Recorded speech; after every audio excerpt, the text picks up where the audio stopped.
녹화를 시작합니다.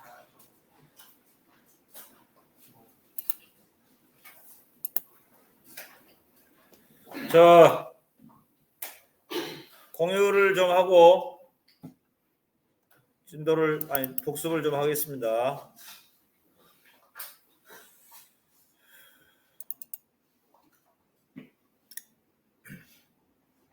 뭐지 이거?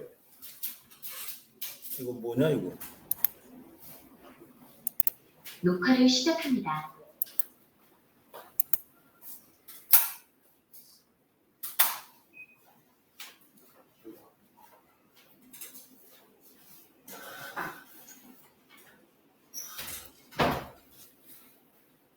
이거 안 나오겠네.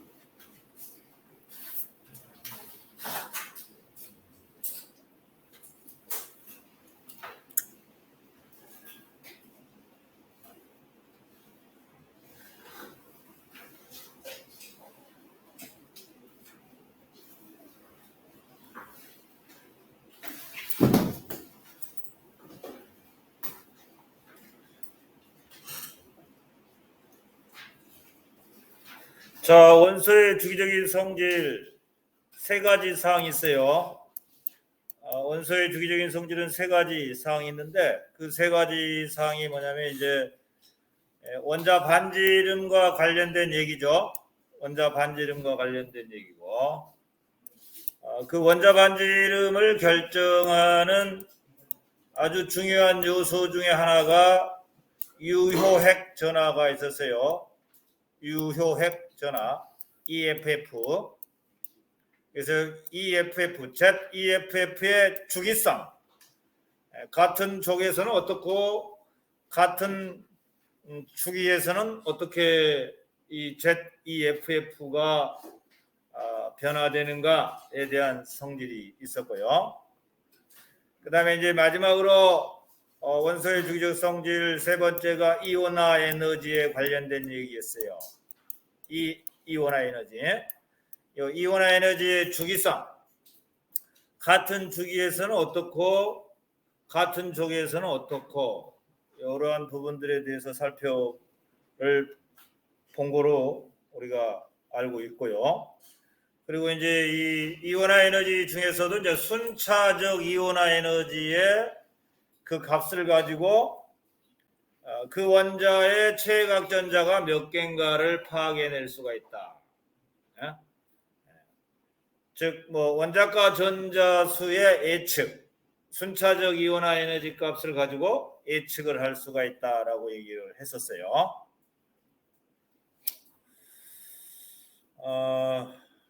근데 이제 요게 지금 주기율표를 해야 되는데 주기율표는 너무 쉬워서 좀 안 뜬가 봐요. 공유 중지하면 안 되죠. 공유를 다시 중지를 하고 다시 공유를 해야 될 것 같아요.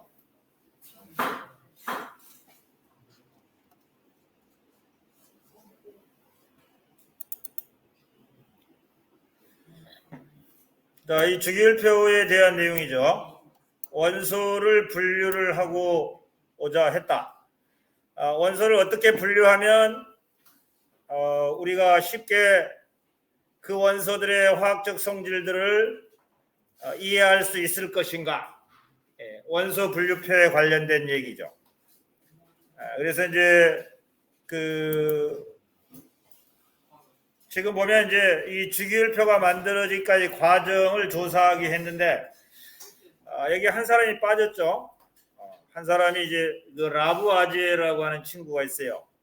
이 라부아지에가 가장 먼저 원소를 분류하고자 노력했던 과학자입니다. 라부아지에 이후에 이제 데베라이너가 있었고요. 데베라이너 이후에 뉴렌즈가 있었고 뉴렌즈 이후에 맨델레프 이후에 이제 모즐리 이렇게 순서가 돼요.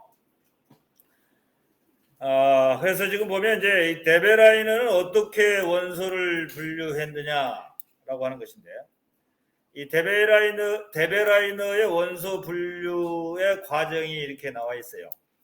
이 원자들을 3개씩 묶어 가지고 그 화학적 성질이 비슷하고 물리적 성질이라면 밀도라든가 원자량 등이 규칙적으로 변한다는 것을 알고 3개씩 묶어서 원소를 분류하고자 노력했던 과학자다. 그래서 이 데베라이너의 그 3개씩 묶음을 갖다가 뭐라고 했냐면 데베라이너의 세쌍 원소 썰이래요. 이 세쌍 원소를 보면 예를 들면 이 A, B, C 이렇게 3개의 원소가 있다고 한다면 요 B라고 하는 가운데 있는 요 B라는 원소는 양쪽 두 원소의 어떤 평균 값을 갖는다. 물리적인 성질들이 밀도라든가 원자량이 요 양쪽 두 사이드에 있는 원소들의 평균 값을 갖는다는 것을 알게 되었다. 그래서 3개씩 묶어가지고 원소를 분류를 했다. 이렇게 보시면 되겠습니다. 자, 그 다음에 이제 뉴렌즈라고 하는 과학자가 있었는데, 뉴렌즈는 이제 원소를 여기서부터 이제 원자량 순으로 배열을 해봤어요. 그랬더니 8번째마다 성질이 비슷한 원소가 나타난다라고 하는 것을 알아냈고, 그래서 이제 그 뉴렌즈가 이제 제안한 법칙이 바로 이제 옥타브의 법칙이다라고 하는 것을 제안을 했죠. 뉴렌즈의 옥타브 법칙을 통한 원소를 분류를 했다라고 이제 생각하시면 되고요. 사실 뭐 뉴렌즈까지 그때까지 발견된 원소들은 몇 종 안 되죠. 몇 종 안 되는데. 그 이후에 이제 뉴렌즈 이후에 이제 멘델레프라고 하는 이제 이 친구가 이제 어떻게 보면 주기율표다운 주기율표를 완성한 과학자다. 멘델레프는 이제 그 당시까지 알려진 63종의 원소를 가지고 뉴렌즈처럼 원자들의 상대적인 질량이 작은 원소부터 이렇게 배열을 했어요.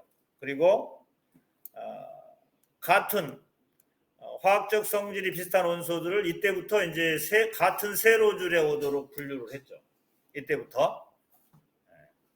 그런데 이제 이 멘델레프의 그 주기율표도 약간의 어떤 원자량의 순서하고 같은 세로줄에 있는 원소들의 화학적 성질이 좀 어긋나는 그런 원소들이 몇 가지 있었어요. 그래서 이제 멘델레프의 제자인 모즐리가 다시 이제 새로운 원소를 분류를 해서 표로 만들었는데 이 모즐리의 주기율표가 어떻게 보면 오늘날의 주기율표다라고 보시면 돼요. 그래서 이 모즐리는 원자량 순서가 아니죠. 원자량 순서가 아니라 원자 핵 속에 들어있는 양성자 개수, 뭐 X선 연구를 통해서 원자들의 양성자 개수를 파악을 했대요. 그래서 양성자 개수가 하나이면 1번, 2개이면 2번 이런 식으로 원자 번호를 붙여가지고 성질이 비슷한 원소를 같은 세로줄에 오도록 분류를 하기 시작을 했죠. 그래서 이제 오늘날의 주기율표가 이제 바로 지금 여기에서는 안 나와 있는데 아마 교과서에서는 오늘날의 주기율표가 제대로 나와 있을 거야. 이것도 아니죠. 여기 있네요. 근데 여기도 보면은 좀 요 뒤쪽에 나와 있지 않죠. 여기 비금속 부분에 나와 있지 않네요. 그죠? 그래서 이제 위에 여기 수소가 있고요. 그래서 이제 이렇게 쭉 이쪽으로 쭉 가면 헬륨이 있어요. 리베, 붕탄, 질산, 플레, 네온이어가 있을 것이고 이런 식으로 원소를 분류를 해서 성질이 비슷한 원소를 같은 세로줄에 오도록 분류를 했다. 그래서 이제 우리가 이 세로줄을 우리가 족이라 그래, 족. 그래서 1쪽부터 18쪽까지 있고요. 그다음에 우리가 가로줄을 우리가 주기라고 한다. 그래서 우리가 주기는 7주기까지 있어요. 7주기 그다음에 18쪽으로 구성된 그러한 주기율표가 모듈리에 의해서 완성이 되었다라고 보시면 되고, 이렇게 이제 양성자 개수 순서대로 원자 번호를 붙여서 성질이 비슷한 원소를 같은 세로줄에 오도록 분류를 하게 되면 이 멘델레예프에서 그 드러난 그러한 그 어떤 단점이 해결될 수가 있어요.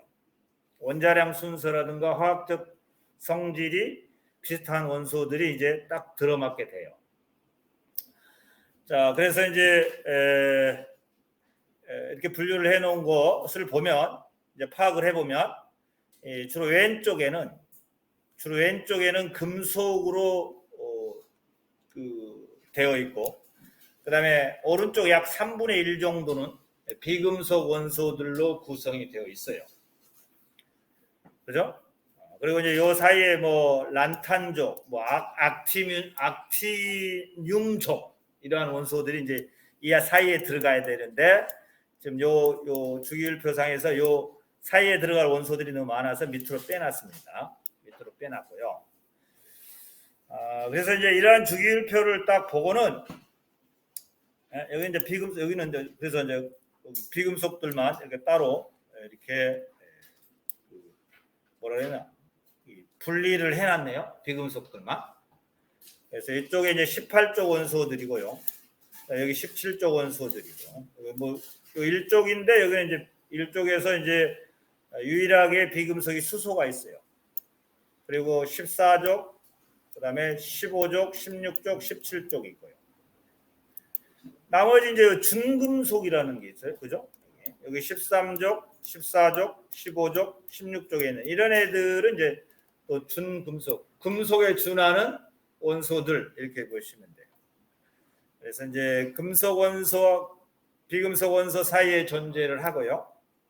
그다음에 금속과 비금속 중간적 성질이나 양쪽 모두의 성질을 지니고 있는 게 준금속이다. 이렇게 알아주시면 되겠습니다. 먼저 이제 금속의 성질은 어디가 나와 있냐? 금속의 분류만 나와 있고요. 금속의 성질이 뭐 자유전자가 있기 때문에 뭐 열이나 전기를 잘 전도한다라고 하는 것이 금속의 성질이죠. 그러나 이제 비금속은 그에 비해서 비금속은 이제 열이나 전기를 잘 통하지 않는 그러한 특징을 가지고 있는 게 비금속 원소들이다라고 하는 것이 나와 있어요.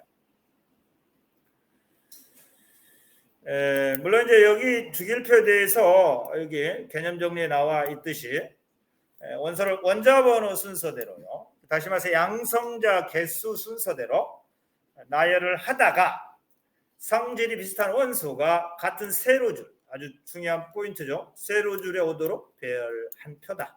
이것이 이 피오리오딕 테이블, 주기율표 뭐 이렇게 알아주시면 되겠어요. 그래서 이제 화학원 수준에서는 1번부터 20번까지는 가로로 세로로도 어떠한 원소가 있는지를 알아주셔야 돼요. 그래야만이 사실은 전자 껍질이 있는 게 아니에요. 근데 전자 껍질이 있다고 가정을 하고 원자 반지름이라든가 또는 유핵 전하라든가 이온화 에너지 값들을 이제 해석을 해 나갈 수가 있는 거지. 우리가 뭐 전자들이 전자 껍질에만 놓는다. 전자 껍질이 있는 건 아닙니다. 아니기 때문에 그 전자 껍질을 그 도입한 이유는 그 껍질을 도입을 해야만이 여러 가지 화학적 성질들을 쉽게 설명할 수 있기 때문에 전자 껍질을 도입을 한 거지. 그리고 그 전자 껍질은 어떻게 보면 수소 원자의 선 스펙트럼만 효과적으로 설명할 수 있는 이론이죠. 그래서 이제 보호의 원자 모형 그러면 사실은 그 다전자 원자의 원자 모형은 아니죠. 수소 원자 모형이 바로 보호의 원자 모형이죠. 그래서 이제 우리가 그 껍질 이론을 도입했을 때 이렇게 알고 있으면 해석하기가 좀 쉬워져. 이 주기는 가로줄이고 이 가로줄을 의미하는 게 주기 번호라는 게 전자 껍질의 개수를 의미한다라고 알아주시면 우리가 이제 원자 반지름이라든가 유효핵 전하를 설명하는데 좀 효과적으로 설명할 수 있어요. 그래서 만약 이주기 원소다 그러면 껍질이 두 개구나. 그 껍질은 핵에서부터 KLM 이렇게 기호로 정했고, 그리고 이제 번호를 붙일 때는 넘버 1, 넘버 2, 넘버 3 이렇게 이제 번호로 붙여서도 정의를 할 수가 있어요.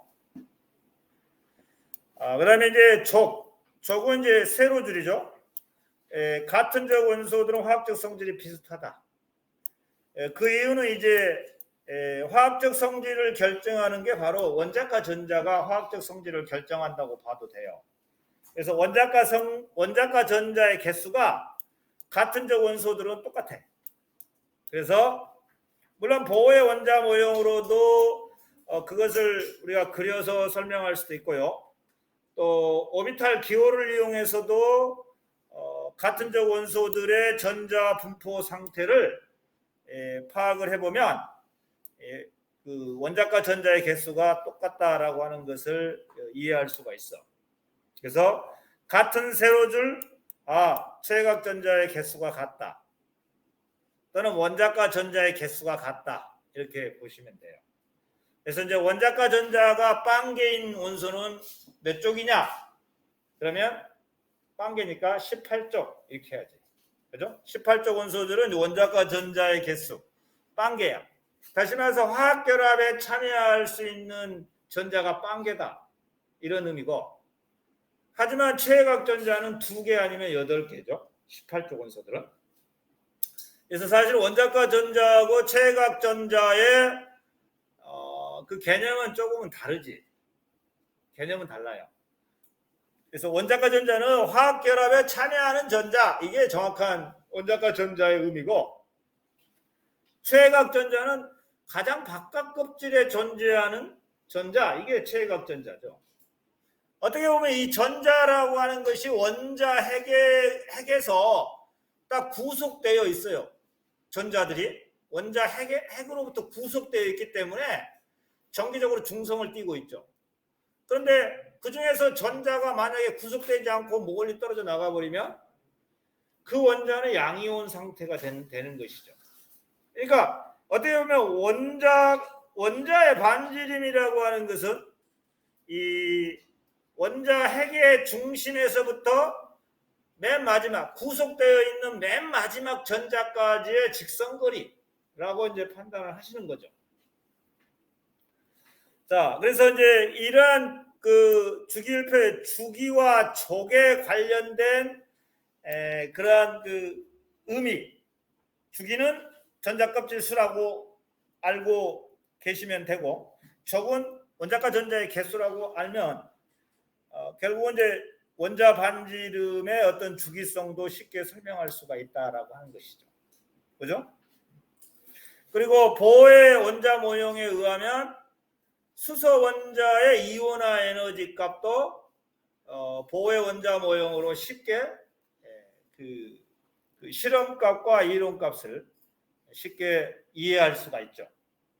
이 보의 원자 모형에서 가장 중요한 게 뭐냐면 그 전자 껍질의 에너지 값을 마이너스 EN을 마이너스 N제곱분의 1312kJ/몰이라고 정의를 했기 때문에, 그렇게 정의를 하게 되면 수소 원자의 이온화 에너지가 1312kJ/몰이 딱 들어맞게 되는 거야.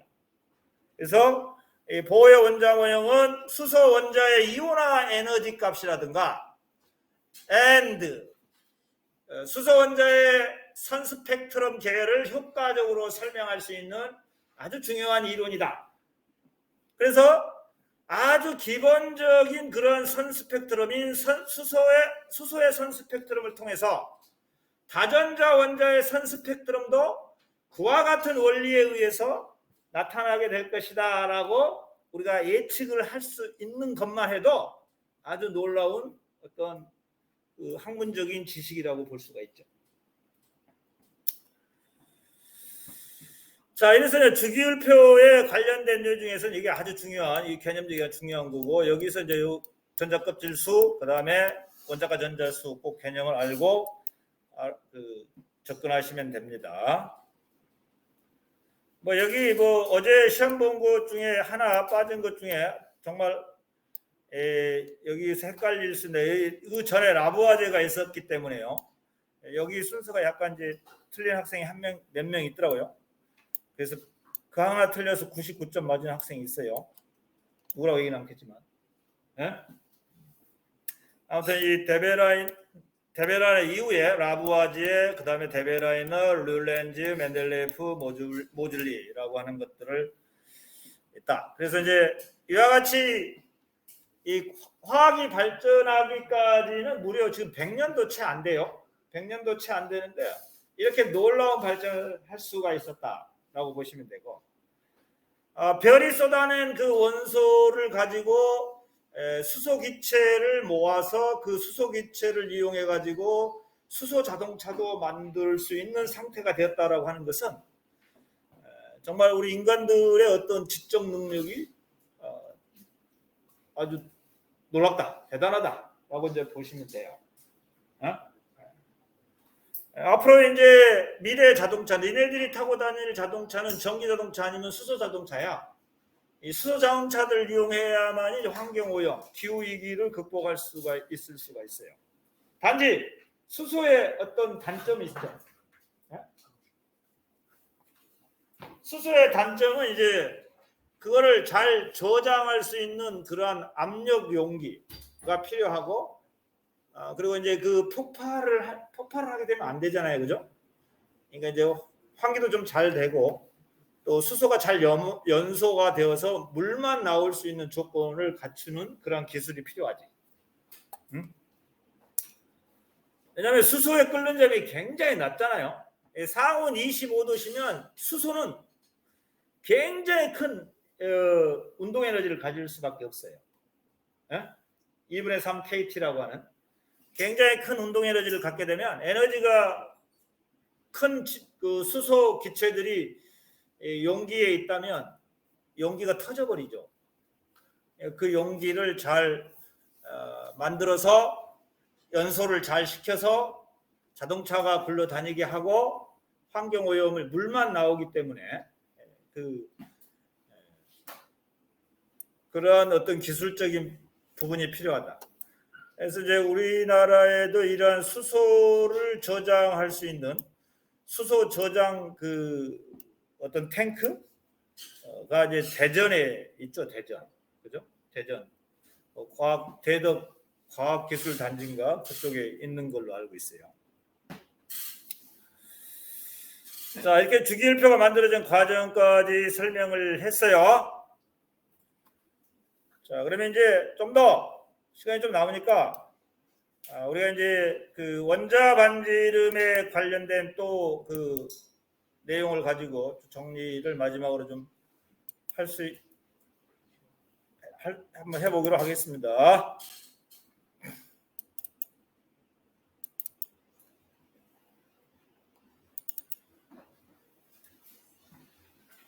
자, 우리가 원자 반지름이라고 하는 것은 원자 핵에서 사실은 최각 전자까지의 거리 이렇게 생각해야 되는데, 이 원자 반지름 RA라고 하는 것은 이제 정의는 뭐냐면, 이렇게 예를 들면 수소 원자의 반지름이다 그러면 두 개의 수소 원자가 공유결합을 하고 있을 때를 보는 거야. 그래서 이 두 원자 핵간 거리가 있을 거란 말이야. 이 핵간 거리의 2분의 1 요거를 수소의 원자 반지름 이렇게 얘기해요. 예를 들면 Cl2다 그러면 Cl이 이렇게 두 개가 공유결합을 형성하고 있을 때 두 원자의 핵간 거리의 2분의 1 이렇게 원자 반지름을 정의를 하는데, 뭐 썩 그 와닿지는 않아요. 그래서 그냥 전자 껍질 수를 가지고 이렇게 보시면 돼요. 핵에서 가장 멀리 떨어져 있는 전자 껍질에 전자가 있을 거란 말이야. 그래서 여기까지의 직선 거리가 우리가 원자 반지름이다 라고 생각을 하고 접근을 하시면 돼요. 그래서 이 원자반지름의 주기성을 보시면 같은 쪽에서는 원자번호가 커질수록, 다시 말해서 아래로 내려갈수록 사이즈가 커진다 라고 이해를 하시면 되죠. 이유는 이 같은 쪽에서는 껍질수가 늘어나요. 껍질수가. 그래서 사이즈가 커지기 때문에 원자반지름이 커지는 경향성이 있구나 라고 알아주시면 되고, 그러니까 입자의 사이즈를 결정하는 게 이게 이제 두 가지죠. 1순위가 전자 껍질수, 2순위가 양성자 개수, 다시 말해서 유효핵 전하의 값, 세 번째는 전자 간의 반발력. 요 세 가지가 입자의 사이즈를 결정한다고 보시면 돼요. 오케이? 이 두 번째가 어렵죠. 양성자 개수가 전자의 개수보다 더 우선순위가 있다.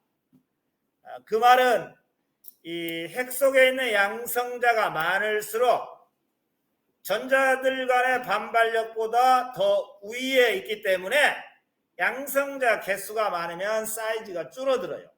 확 잡아당기니까. 하지만 이 1, 2순위가 똑같다. 1, 2순위가 똑같을 때는 3순위를 가지고 우리가 입자의 사이즈를 판단을 하셔야 돼. 자, 그러면 이제 우리가 그 입자의 사이즈와 관련된 그림이 지금 요거는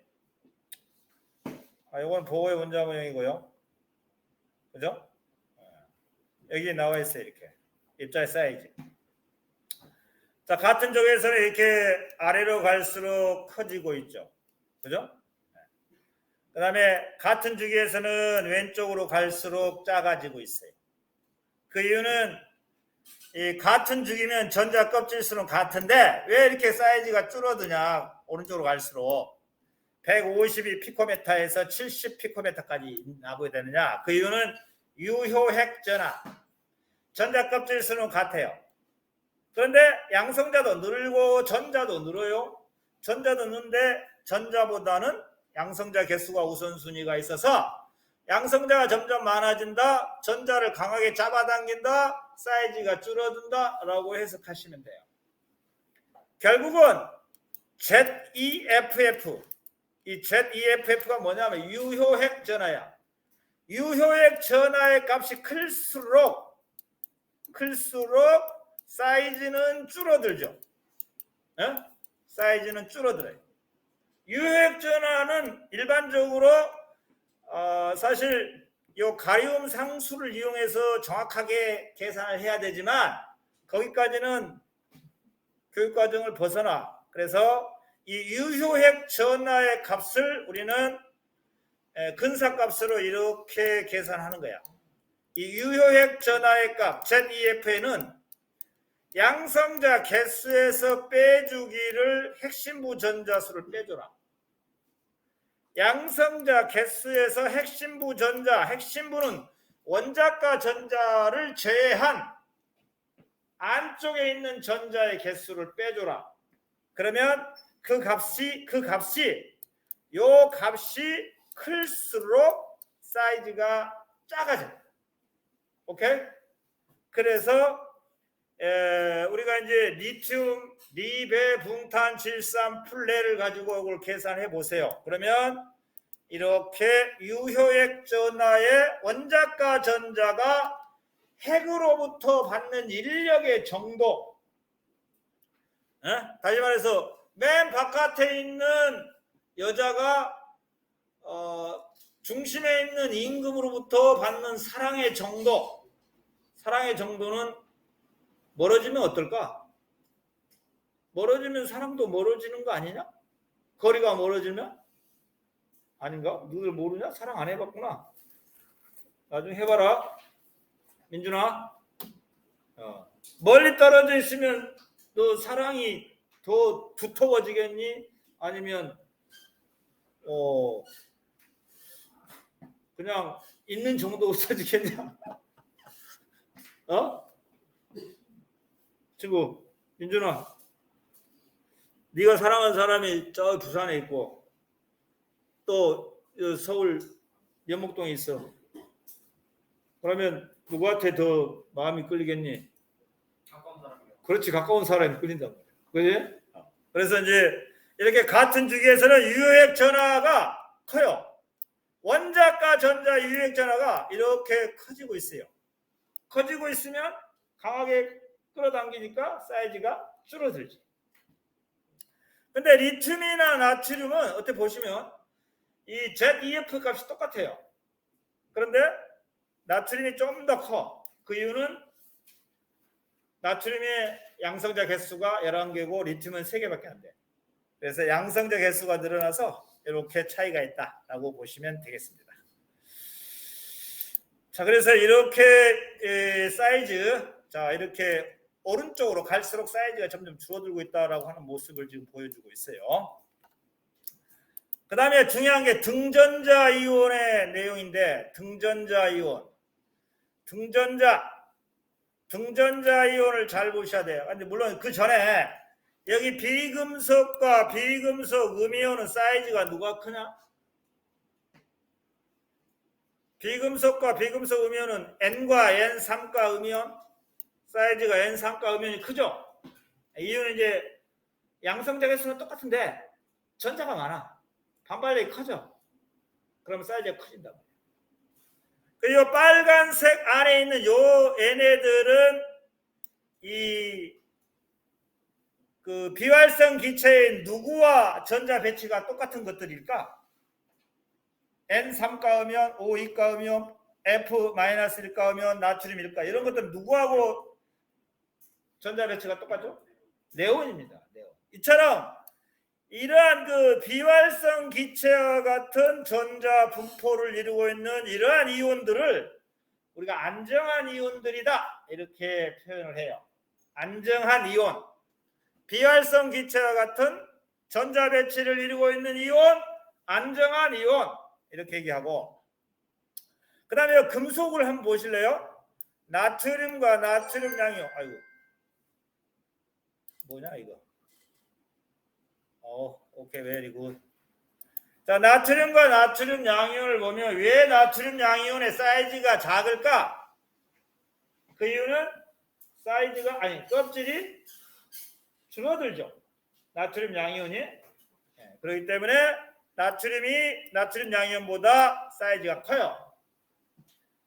자, 금속과 비금속의 경우는 비금속 음이온이 비금속 원자들보다 사이즈가 크고, 금속 원자가 금속 양이온보다 사이즈가 크고, 그 다음에 이 빨간 선만 보시면 등전자 이온이네.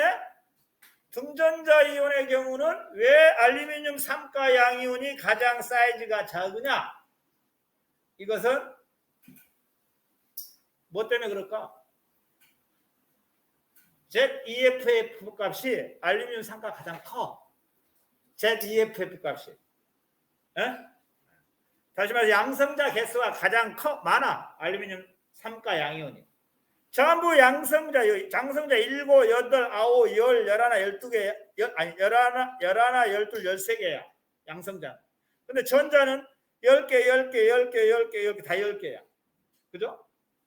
그래서 양성자 개수가 많을수록 사이즈가 줄어들고 있다. 알루미늄 3가 양이온이 가장 작다. 라고 하는 사실을 꼭 기억을 해 주셔야 돼요. 예전에 이렇게 나왔잖아요. 굿, 베리 굿이 나왔죠. 엄지척. 아주 중요한 그래프니까 꼭 해석할 수 있어야 된다. 오케이? 자, 그 다음에 이것도 보실래요? Cl 음이온과 칼륨 양이온. 전자는 모두 몇 개일까? 전자 모두 몇 개겠냐? 전자만 봐, 전자만. Cl, 음이온, 칼륨, 양이온, 전자 모두 몇 개? 18개. 비활성 기체인 아르곤과 같은 전자 배치를 이루고 있어요. 근데 칼륨, 양이온의 사이즈가 작지? 왜 칼륨, 양이온의 사이즈가 작을까? 칼륨은 양성자가 몇 개냐? 원자번호 다 안 외웠냐? 19개 잘했어. 얘 CL은 양성자 몇 개냐? 17개야. 전자는 전부 18개인데 자, 전자는 비교하지 마. 그러면 전자는. 그런데 양성자가 많아. 얘가 19개야. 양성자가 많을수록 강하게 끌어당기지. 양성자가 많으면 강하게 끌어당기잖아, 상대적으로. 그러니까 사이즈가 작지. 아까 알루미늄 삼가 양이온처럼. 자, 이렇게 해석을 할 수 있었으면 좋겠다 라는 의미입니다.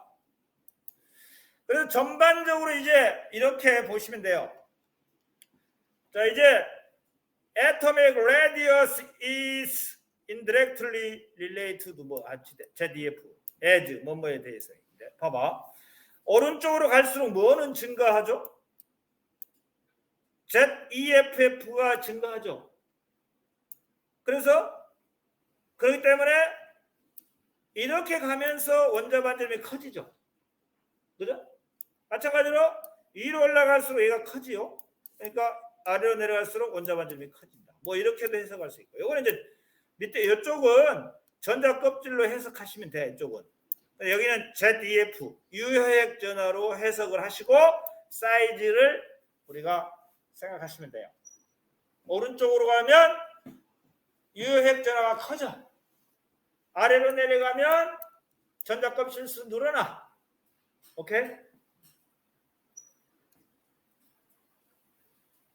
자, 마지막 이온화 에너지. 전자를 완전히 떼어내려면 에너지가 필요해요. 그래서 이러한 중성 기체 M 원자 1몰에 에너지를 공급을 하잖아. 공급을 하면 양이온과 전자로 분리돼 버려요. 전자가 떨어져 나와 버리지.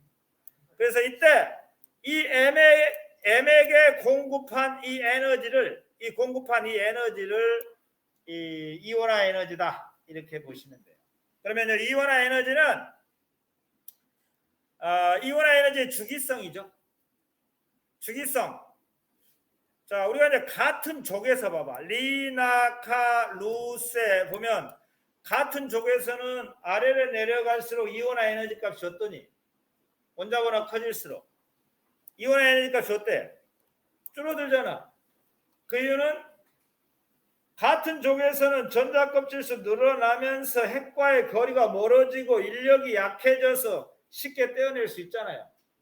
그 때문에 이온화 에너지 값이 이렇게 같은 족에서는 왜 없이 원자 번호가 커질수록 이온화 에너지 값이 줄어들어요. 작아져요. 그런데 같은 주기에서는 대체로 커져. 같은 주기에서는 대체로 커지고 있어요. 예외가 있어요. 이렇게 예외. 베릴륨과 풍소, 질소와 산소. 이거라 예외가 있다. 그 외에는 오비탈을 이용해서 이해를 하시면 된다. 오비탈을 이용해서 라고 하는 것을 전번에 설명했고요.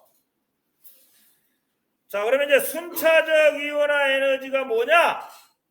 순차적 이온화 에너지는 전자를 하나씩 떼어내는데 필요한 에너지다. 그래서 뭐 예를 들면 마그네슘 이가 양이온이 있어요. 마그네슘이 있어. 마그네슘은 3주기 몇 족 원소지? 원자번호 12번 마그네슘은 3주기 몇 족 원소니? 2족이야. 그러면 넘버원 K전자 껍질에 2개가 있다고 보시고요. L전자 껍질 넘버 2 전자 껍질에 하나, 둘, 셋, 넷, 다섯, 여섯, 일곱, 8개 있다고 보시고 M전자 넘버 3 전자 껍질에 최각전자가 2개가 이렇게 있는 그러한 상태라고 이해를 하시면 돼. 그렇지? 이렇게 이해를 해야지. 뭘 가지고 이해하겠어? 이 보의 원자 모형으로 이해를 해야지. 그래서 보의 원자 모형이 사실 수소 원자에 대해만 정확히 들어맞지만 이 순차적 이온화 에너지도 설명할 수 있는 아주 중요한 보의 수소 원자 모형이지. 그러면 자, 핵으로 여기 중앙에 핵이 있어요. 12개의 양성자가 존재하는 핵이 있어요. 그러면 핵으로부터 가장 멀리 떨어져 있는 전자부터 떼어내야 돼. A를 떼어내는데 드는 에너지 E1. 그 다음에 A를 두 번째 전자를 떼어내는 드는 에너지를 E2. 그 다음에 이제 세 번째 전자를 떼어내려면 안쪽 껍질로 가야 되잖아. 그러면 세 번째 전자를 떼어내는 드는 에너지 E3라고 해봅시다. 그러면 전자를 떼어내려면 에너지가 필요하잖아. 필요한데? 자, 그러면 하나씩 떼어내면 전자수는 줄어들지. 전자수는 줄어들고 양성자 개수는 그대로야. 그렇기 때문에 전자가 줄어들면서 상대적 인력은 늘어나지. 상대적 인력이 늘어나면 전자 떼어내기 쉬워, 어려워? 어렵단 말이야. 그래서 이것보다 이게 좀 더 커. 그죠? 좀 더 큰데 E2와 E3를 봐. E3는 이제 M전자 껍질이 아니라 L전자 껍질, 다시 말해서 핵에서 좀 더 가까운 전자 껍질에서 전자를 떼어내야 돼. 그러려면 더 많은 에너지가 필요하겠죠? 그래서 E3는 E2보다 훨씬 더 커진다는 거지. 에? 물론 이제 여기 네 번째 전자 껍질을, 네 번째 전자를 떼어내 드는 E4라고 한다면 이 차이는 얼마 안 돼요. 이 차이는 얼마 안 돼요. 에? 그래서 요 관계를 보면 이 원소가 만약에 Mg라고 안 줘지고 X라는 원소라고 해봅시다. X라는 원소의 이온화 에너지가 E2하고 E3의 차이가 크다? 그럼 이거 몇 쪽 원소냐 이거지. 요거는 2족 원소 이렇게 판단을 해야 된다. 요거 2족 원소. 오케이? 만약에 여기가 만약 알루미늄이다. 알루미늄은 원자과 전자 3개 있겠죠? 그러면 E2, E1, E2, E3까지는 뭐 그렇게 크게 안 변하지만 E3, E4가 어떻게 될까? 큰 차이가 나겠죠? E3, E4가 큰 차이가 난다? 이거는 13족 원소구나. 3족 원소구나. 이렇게 하면 안 돼. 13족 원소구나. 이렇게 해야 돼. 알겠어요? 그런 얘기를 했고요. 그 다음에 하나 이제 설명을 하지 못하고 한 게 뭐냐면, 이 체각전자가 원자 핵으로 받는 인력의 정도, 그 인력의 정도는 누구에 의해서 그 방해를 받게 되냐?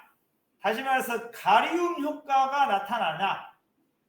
얘가 느끼는 핵과의 인력의 정도는 얘네들도 방해를 해요. 같은 껍질에 있는 전자들도 얘와 얘의 인력의 정도를 방해를 하는데 얘네들보다는 안쪽에 있는 전자들이 더 많은 방해를 해요. 다시 말해서 안쪽 껍질에 있는 전자들이 그 인력을 방해하는 효과, 다시 말해서 가리움 효과라고 해요. 그 가리움 효과는 같은 껍질에 있는 전자들보다는 안쪽 껍질에 있는 전자들이 더 많은 가리움 효과를 가져다 준다라고 보시면 돼요. 가리움 효과. 알겠죠? 그걸 가리움 효과라고 해요. 가리움. 쉘딩 이펙트.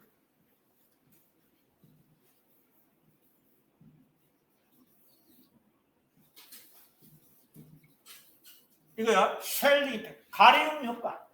가리움 효과는 원자과 전자 또는 전자가 핵과의 인력의 정도를 방해하는 효과. 그 방해하는 효과는 쉘딩 이펙트고 가리움 효과인데 그는 같은 껍질에 있는 전자보다는 안쪽 껍질에 있는 전자들이 더 큰 방해를 가져온다 라고 보시면 돼요. 알겠죠? 네. 자, 거기까지 설명한 것이 이제 뭡니까? 2단원 전반적인 내용을 설명한 것이라고 보시면 되겠습니다.